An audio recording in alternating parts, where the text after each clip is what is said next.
네, 안녕하세요. 우리 주변에 아주 흔하게 널려 있지만 사실은 엄청난 힘을 가진 약초가 있습니다. 바로 마취현인데요. 오늘 이 친구에 대해서 아주 쉽고 재밌게 한번 파헤쳐 보겠습니다. 오늘의 주인공입니다. 자, 우리가 살다 보면 몸에 뭐랄까, 크고 작은 불이 날 때가 있잖아요? 피부가 갑자기 막 붉어지면서 뒤집어지거나 장에 탈이 나서 열이 펄펄 끓는다거나 바로 이럴 때 말이에요. 그때 출동해서 이 불을 확 꺼주는 우리 몸의 119 대원, 자연에서 온 소방관 같은 약초가 있다면 어떨 것 같아요? 정말 든든하겠죠? 오늘 바로 그 소방관을 여러분께 소개해 드릴 겁니다.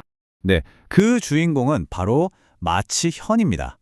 이름이 조금 낯설게 들릴 수도 있는데 사실은 여러분이 길 가다가 한 번쯤은 봤을 법한 쇠비름이라는 식물이에요. 우리가 방금 던졌던 그 질문, 몸의 불을 어떻게 끌 것인가에 대한 해답이 바로 이 평범하게 생긴 풀에 다 숨어 있습니다. 자, 그럼 마취현의 이력서부터 한번 볼까요? 한자로 마취현이라고 쓰는데 이걸 풀어보면 말마, 이치, 말의 이빨이라는 뜻이죠. 왜 이런 이름이 붙었을까요? 딱 보면 압니다. 잎사귀 모양이 꼭 말 이빨처럼 생겼거든요. 참 직관적이죠? 그리고 우리가 약으로 쓸 때는 이 풀 전체, 뿌리부터 줄기, 잎까지 통째로 다 씁니다. 이걸 전초라고 불러요. 그런데 말이죠. 이 마취현에는 아주 근사하고 좀 더 심오한 별명도 하나 있습니다. 바로 오행초입니다. 동양 철학의 핵심 개념인 오행, 이 5가지 기운을 모두 품고 있는 풀이다. 이런 뜻인데, 와, 정말 대단하지 않나요? 왜 오행초라고 불리는지 보면 바로 이해가 갑니다. 보세요. 잎은 푸르고 줄기는 붉죠. 꽃은 노랗고 뿌리는 하얗고 씨앗은 또 검은색을 띱니다. 이렇게 하나의 식물이 오행의 5가지 색깔을 모두 가졌다는 건 그만큼 기운이 완전하고 조화롭다는 의미로 우리가 해석할 수 있는 거예요. 바로 이 완벽한 밸런스가 마취현을 아주 유능한 소방관으로 만들어주는 거죠. 자, 이제부터가 진짜 핵심입니다. 이 마취현이라는 소방관이 대체 어떤 장비를 가지고 우리 몸의 불을 끄는지 그 소방장비의 스펙을 한번 탈탈 털어보겠습니다. 이것만 이해하면 마취현의 절반은 그냥 끝나는 겁니다. 자, 이 소방관의 장비를 살펴볼까요? 첫째, 성질은 찹니다. 당연히 불을 끄려면 차가워야겠죠? 시원하게 물을 쫙 뿌려주는 물호스라고 생각하면 딱 맞아요. 둘째, 맛은 신맛이 납니다. 이 신맛은 막 흩어지는 걸 하나로 모아주는 역할을 하거든요. 그러니까 활활 타오르는 굴기를 한 곳으로 꽉 모아서 제압하는 포말소화기 같은 거죠. 마지막으로 규경, 이건 뭐냐면 약효가 어디로 배달되는지를 알려주는 GPS 같은 건데 마취현의 GPS는 딱 대장과 위장을 찍습니다. 그러니까 뭐다? 바로 소화기 계통의 화재 진압 전문 소방관인 셈입니다. 좋습니다. 그럼 이 장비들을 가지고 마취현이 어떻게 실제 화재 진압 작전에 나서는지 그 핵심 작전들을 하나씩 살펴보도록 하죠. 마취현의 가장 중요하고 또 가장 핵심적인 임무는 바로 청열 해독입니다. 한자라고 해서 너무 어렵게 생각할 필요 없어요. 아주 간단한 개념입니다. 말 그대로 열을 맑게 청열하고 독을 풀어준다, 해독을 풀어준다는 뜻이에요. 우리 몸에 염증이 생기면 어떻게 되죠?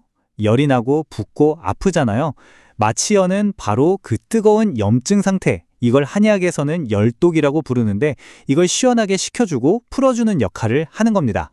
이 소방관이 진압하는 화재의 종류도 아주 다양합니다. 장이 막 불타는 듯이 아픈 이질이나 설사, 이건 내부 화재라고 볼 수 있겠죠. 또 붉게 달아오른 피부 종기나 습진 같은 건 외부 화재고요. 심지어 피가 뜨거워져서 생기는 출혈을 식혀서 멈추게 하기도 하고 소변 볼 때 타는 듯이 아픈 비뇨기계 염증, 즉 비뇨기계 화재 진압에도 출동합니다. 아주 다재다능하죠. 자, 오늘 배운 내용이 머릿속에서 잘 정리되고 있나요? 혹시라도 헷갈릴까 봐 이 마취현을 뇌리에 확실하게 새겨 넣을 수 있는 3가지 핵심 비율을 준비했습니다. 이것만 기억하면 절대 안 잊어버릴 거예요. 첫째, 마취현은 우리 몸의 자연 소방관이다. 염증과 열이라는 불을 끄는 임무를 맡고 있죠. 둘째, 냉각수 플러싱을 떠올리세요. 자동차 엔진이 막 과열됐을 때 냉각수를 싹 갈아서 식혀주잖아요. 그것처럼 소화기나 비뇨기계에 쌓인 불필요한 열을 시원하게 씻어내는 역할을 합니다. 셋째, 마취현은 몸속에서 작용하는 진정 허브 젤이다. 붉고 화가 잔뜩 난 피부를 안에서부터 차갑게 진정시켜주는 이미지를 떠올리면 됩니다. 우리나라 최고의 의학서죠. 동의보감에서도 마취현의 역할을 아주 명확하게 설명하고 있습니다. 온갖 부은 것과 악창, 그러니까 요즘 말로 하면 각종 염증과 종기를 치료하고 몸에 열이 많으면 나타나는 대표적인 증상인 갈증을 해소한다고 딱 기록되어 있습니다. 예로부터 아주 중요한 소염, 해열 약재였다는 확실한 증거죠. 하지만 이렇게 강력한 소방관이라고 해서 아무 때나 부르면 안 됩니다. 마취련은 성질이 아주 차갑기 때문에 평소에 몸이 차고 소화기가 약한 사람에 먹으면 오히려 배가 아프거나 설사를 할 수 있어요. 이걸 한의학에서는 비위가 허하고 차다고 하는데 이미 차가운 곳에 찬물을 부을 필요는 없겠죠? 반드시 기억하세요. 몸에 열이 있을 때만 출동 요청을 해야 합니다. 자, 이제 오늘 우리가 나눈 모든 이야기를 딱 한 문장으로 압축해 보겠습니다. 다른 건 다 잊어버려도 이것만 가져가시면 오늘 수업은 완벽하게 여러분의 것이 되는 겁니다. 한번 같이 마음속으로 따라해 볼까요? 마취연은 몸속에 불필요한 열을 끄고 염증성 독소를 씻어내는 자연 소방관이다. 바로 이 한 문장이 오늘 우리가 알아본 마취연의 모든 것을 담고 있습니다. 오늘 우리는 몸에 불을 끄는 소방관, 마취연에 대해 알아봤습니다.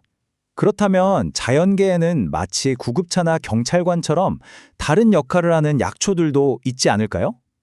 앞으로 우리가 함께 탐험할 이 본초학의 세계는 이렇게 흥미진진한 이야기들로 가득 차 있습니다. 오늘 설명은 여기까지 하겠습니다. 감사합니다.